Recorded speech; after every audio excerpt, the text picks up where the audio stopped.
Are we being watched by aliens from outer space? Are these the craft they're using to visit us?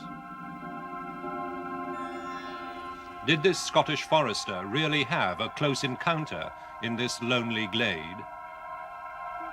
And what does this classic UFO film show? A flying saucer or something more down to earth? Mysteries from the files of Arthur C. Clarke, author of 2001 and inventor of the communications satellite. Now in retreat in Sri Lanka after a lifetime of science, space and writing, he ponders the riddles of this and other worlds. I think I can claim to be a reluctant expert on UFOs.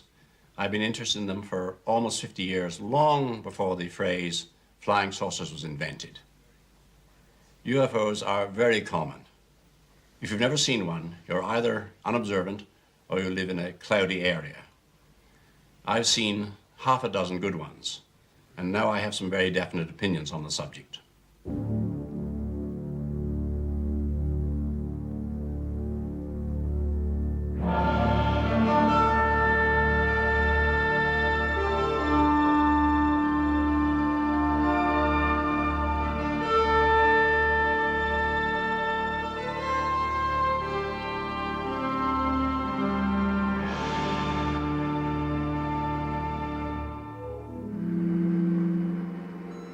It was just before midnight on December the 30th, 1978, that this Argosy aircraft took off in New Zealand on a newspaper delivery run.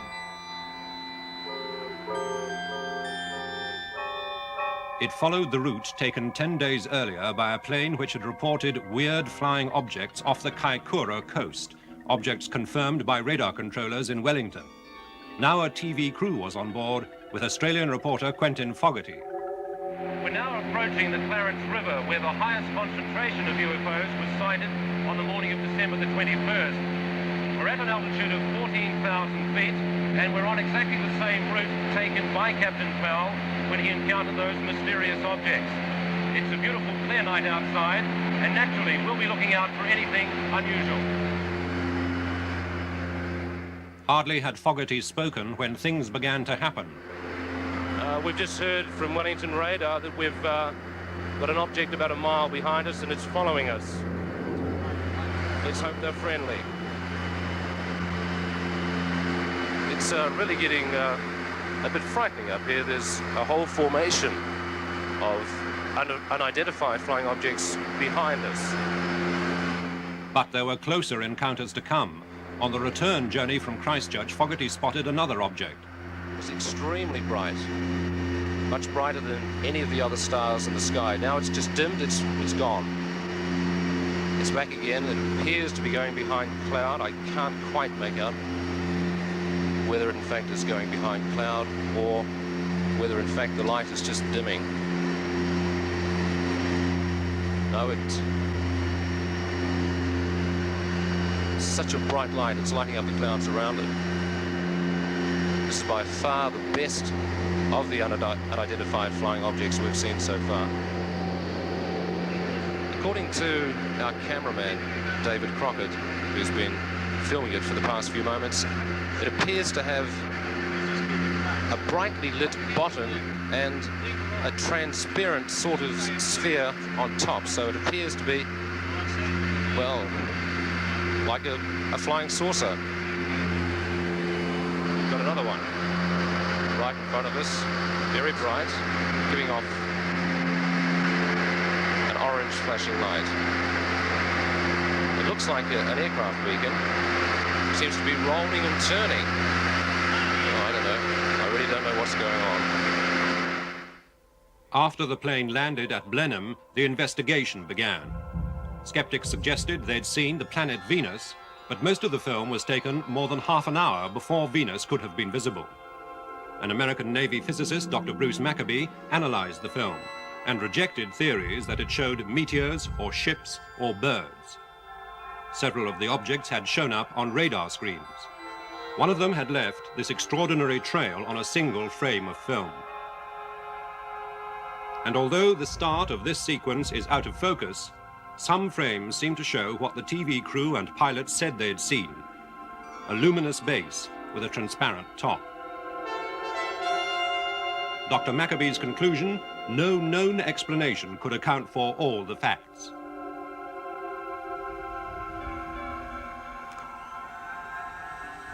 Trying to trap a UFO is now big business. In the scrubland of Texas, Ray Stanford heads Project Starlight International with $1 million worth of equipment. The laser is to signal to spaceships his goggles in case they answer back.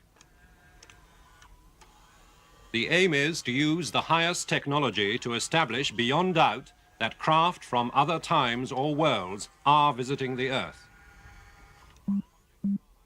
Centerpiece of Project Starlight's armory is a computer to monitor UFO activities in the area. When this line doesn't begin to show up, I'll,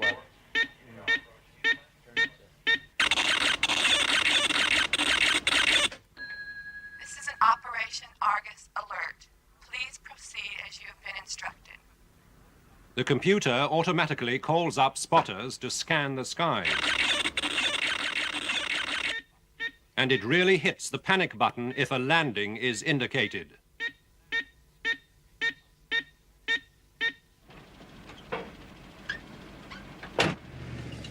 With techniques like these, Stanford hopes to add to the evidence he's already amassed. Like this film he shot at Corpus Christi in Texas in 1959. after extensive endeavor to explain it, neither the Air Force nor the National Investigation Committee on Aerial Phenomena could come up with any ordinary explanation. I don't know what it was, but it was tubular and bright, and small objects came and departed at high speed. We have motion picture films, magnetometer recordings, sound recordings, and a whole variety of data that begin to make us think that UFOs are technological, that they're really not something natural after all, but something not only technological, but highly sophisticated and capable of speeds and accelerations far beyond anything that we've ever dreamed of. In fact, we've really been surprised at how fast these things can move that we've tracked. And frankly, I would say that they simply don't originate on the Earth, at least any place on the Earth that I know of. If the Soviet Union has that kind of technology, so God help the free world. And if the free world has it, God help the Soviets. It was this man, Kenneth Arnold, from Boise in Idaho, who ushered in the era of the flying saucer.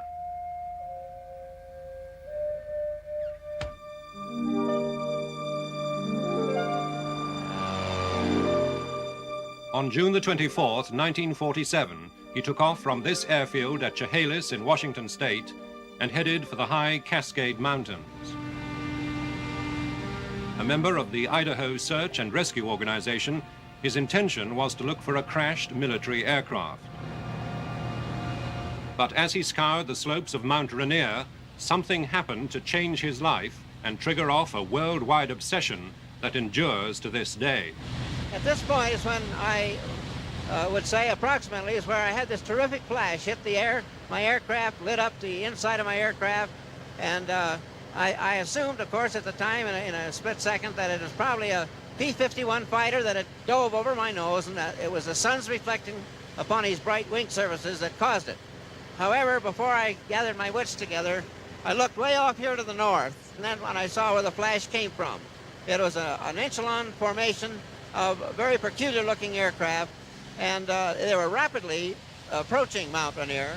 And it was at about this point when I got here, I could see their tail surfaces, or the rear end of them, and the second craft from the rear had a more or less crescent-shaped look, and it had a hole in the center of it. And of course, I kept mulling in my mind, that's the damnedest looking airplane I ever saw. Arnold timed the craft as they sped between two mountain peaks almost 50 miles apart. I looked at my sweep second hand on my 24-hour clock, and they had covered this distance of approximately 50 miles in 1 minute and 42 seconds. It is placing their speed at approximately 1,700 miles an hour, 1,781 it came out at that distance, which was, of course, unheard of in 1947. He abandoned his search and landed. Later, he was besieged by reporters, and one of them asked him how the objects flew. I says, well, I tell you, they flew like erratically like a saucer would if you skipped it across the water. And of course then all of a sudden the term flying disc and this type of thing, or crescent shaped or whatnot, was completely dropped, and everybody started seeing flying saucers. And they've been seeing them ever since. And photographing them too. Anywhere from Australia, where a sheep farmer took this strange shot, to America and this 1950 classic from McMinnville in Oregon. Some pictures show such detail that skeptics simply scoff. Others are more enigmatic. This is from Madre de Dios in Peru. This was taken by teenager Stephen Pratt at Conisborough in Yorkshire. Pictures can be faked and eyewitnesses can be mistaken. The object reported here to be bluish at first, then red and luminous, was almost certainly Venus. The witness, Jimmy Carter, later President of the United States. Sometimes hundreds of people can be fooled. Many thought this apparition over the Rocky Mountains was a spaceship.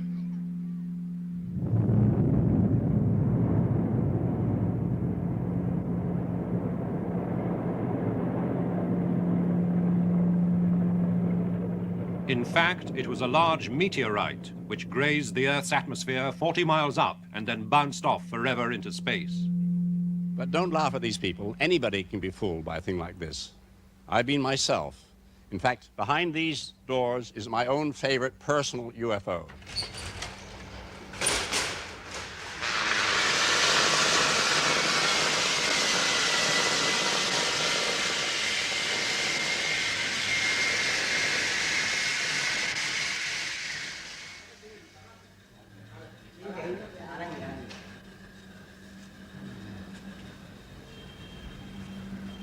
Hemin.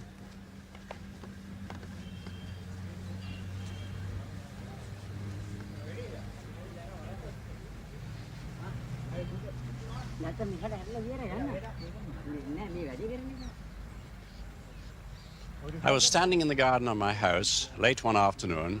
The sun was just above the horizon, and higher up in the sky, the planet Venus was shining like a brilliant star. It was such a beautiful sight that I called out one of my staff and said, "Look, Venus." And he looked up and said, "Oh yes, Venus." And I said, "No, Venus." He looked again, "Venus." I realized a few minutes later there were two stars shining brightly in the sky. The other object further to the north was just as bright as Venus and apparently motionless. It took me quite a while to find out what it was. It was the local weather balloon, and it was becalmed maybe 40,000 feet up. So it looked like a brilliant object, silvery object in the sky, a most convincing UFO. Can mistaken identities also explain the handful of cine films which appear to show UFOs, like this one shot by surveyor Peter Day near Aylesbury in southern England?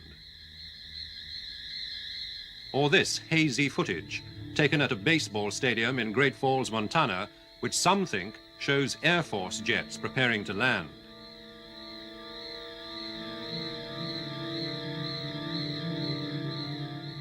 Or this, filmed by a British television crew in Oxfordshire.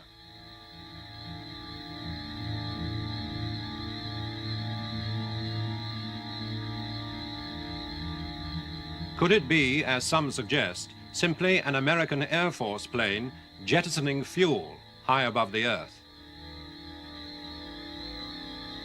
One of the most celebrated of all UFO films is this, shot at Catalina Island in California by professional cameraman Lee Hansen. It was one of these clear days, and that's why I was up, because you could see to infinity, and it was an ideal day for aerial photography. And it appeared silver with a shadow underneath, as though it was metallic, and it was moving at a rate of speed, I would say 150 miles an hour plus or minus, and appeared to be maybe 20 meters across. We decided to analyze the Catalina film. At the Jet Propulsion Laboratories in Pasadena, California, every frame is scanned and turned into numbers by Dr. Robert Nathan, top expert in the computer enhancement of photographs. His object is to get the clearest possible picture by averaging the best frames of the film. The first frame is called in from the magnetic tape and repeated on the right-hand side of the screen. Now there's going to be a series of operations where I'm going to take the picture and start editing it to the next picture. The second photograph is being brought in, its contrast is stretched, and now it is being added to the first photograph. This picture now represents the average of the two photographs, and we're beginning to see a smoothing out of the background sky and an emergence of various shapes in the object. The third photograph has been brought in. This picture shows the average of all of these three, and now you begin to see an appearance of a strong white image on the top, and there seems to be some holes or some kind of transparency underneath here. One takes a good look at this, and considering that the speed of the object, as reported by Lee Hansen, the photographer, is that this is moving at about 120 miles an hour, this begins to look like a small commercial airplane. And one can draw the comparison that you have the bright wing on the top, the windows, and the stabilizer, the rudder structure, and that's it. The Catalina film, I'm afraid, falls into the category of an identified flying airplane.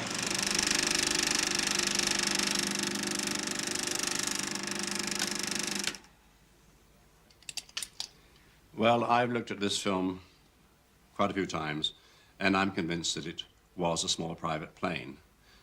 There's no need to look any further for an explanation. And that, of course, is the trouble with long-range sightings. We can never be absolutely sure what they were. But even if it was a visitor from outer space, we couldn't prove it. For this reason, I'm no longer interested in UFO sightings. But what does intrigue me, what is very mysterious, are the so-called close encounters.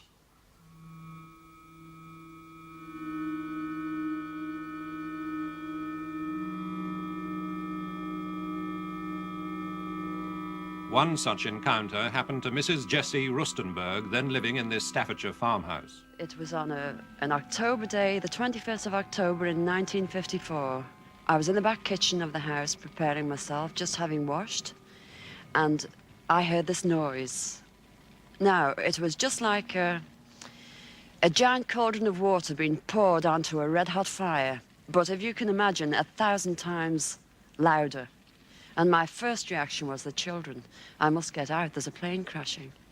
So I slipped on my jumper, I ran out through the side entrance of the house towards the front garden to look for them coming across the fields. And to my amazement, there, suspended on the top of the roof of this old farm, was this object that I can only describe as a huge Mexican hat. It was that shape without the bubbles. It must have been 15 to 20 yards from where I stood. It covered the roof, so in circumference it must have been about 60 feet. It was enormous. The people in the spacecraft were just looking out. I could see them from the waist to the top of their heads. They were very beautiful people. They had long golden hair, like the old kings used to wear, turned under.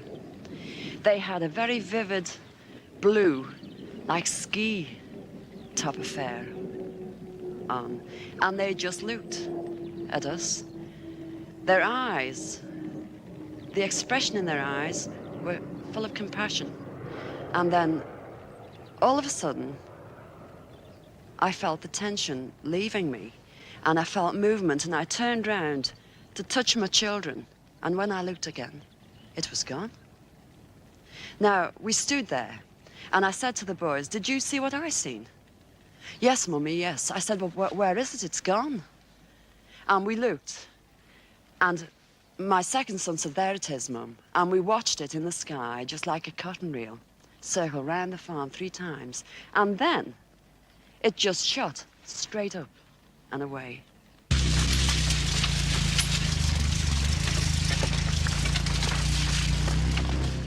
But just occasionally, there is physical evidence to back up reports of close encounters.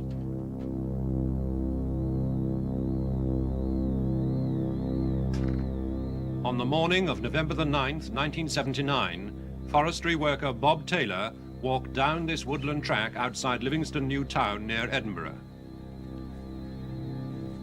He rounded a corner and was astonished to be confronted by an unearthly object. It was a huge thing with a big round dome, a very dark grey colour, and it had a big flange going all the way around. I could see arms sticking out of this flange with what I took to be blades on the top. Later, he described what he'd seen to a local newspaper artist who drew this sketch. As I stood here, there was two balls came out, two balls. I think they'd be about 3 feet in diameter with about 6 spikes. And they were rolling on these spikes. And they came right up beside me. And I remember feeling a tug at that time. A very powerful smell, a choking sort of smell. And that was it. He crawled up this path and staggered home, to be met on the doorstep by his bewildered wife. It looked terrible when he came in the door, and he just stood at the door, and I said, "Have you had an accident with your lorry?" And he said, "No, I've been attacked." And I said, "What with?" And he said, "A spaceship." And I said, "Oh, goodness me, there's no such a thing as a spaceship. I'm going to phone the doctor. You must have fell and hurt your head." He looked quite shocked, and he was drained. He was right white, and his face was dirty, and he had a red scar here. And his clothes were all dirty, and his trousers. And then he told me his trousers had been torn. Police station Bathgate. The police were called, and they discovered inexplicable track marks at the scene of the incident. On examining the area, I found 2 track marks in approximately 40 holes in the ground. And these are the track marks here, and these are the 40 holes. Since then, I've photographed the holes. This is a photograph of the hole here. This is the holes that measured approximately 3.5 inches. And this other photograph here, you can actually see the trademarks which correspond to the marks here. These markings and tracks were actually inside this area here that's fenced off, and there was definitely no other tracks leading to or from this area. These are the trousers worn by Mr. Taylor. As you can see, they're of fairly heavy material. We have a tear on the left, just below the pocket, and one on the right trouser leg, again just below the pocket. These marks are consistent with the material having been pulled up while the trousers were being worn. Well, I'm pretty certain that day that I saw a spaceship sitting here. We must accept the story of Mr. Taylor. He is a very highly respected member of the community, a man of high integrity, and not one likely to invent such a story. Personally, I'm convinced that there must be many, many higher civilizations in this enormous and incredibly ancient universe of ours. And since we are preparing to go out into space ourselves, other older races may have been doing this for millions of years. So it's quite reasonable to think that they may have come here in the remote past, perhaps many times, as indeed suggested in 2001. So we should look for evidence of such visits, physical evidence in the form, for example, of fossilized transistor radios or their equivalent. But the question is, are they still coming now? Well, at this moment, we have radar networks, American, Russian, and doubtless others, plotting, tracking everything in space. Anything as big as a pencil in orbit around the Earth can be tracked by these radars. Is it conceivable that we've been having visitors over the last decades trying to sneak up on us, landing in obscure places, being seen by a few people, and not by these enormous tracking networks? I feel that when there really is a visitation from space, it'll be something spectacular, rather like the climax of the movie, Close Encounters of the Third Kind. We'll be certain of it within about 5 minutes. You may wonder, what should you do if you do meet a visitor from space? Well, be very polite and be prepared for a long journey.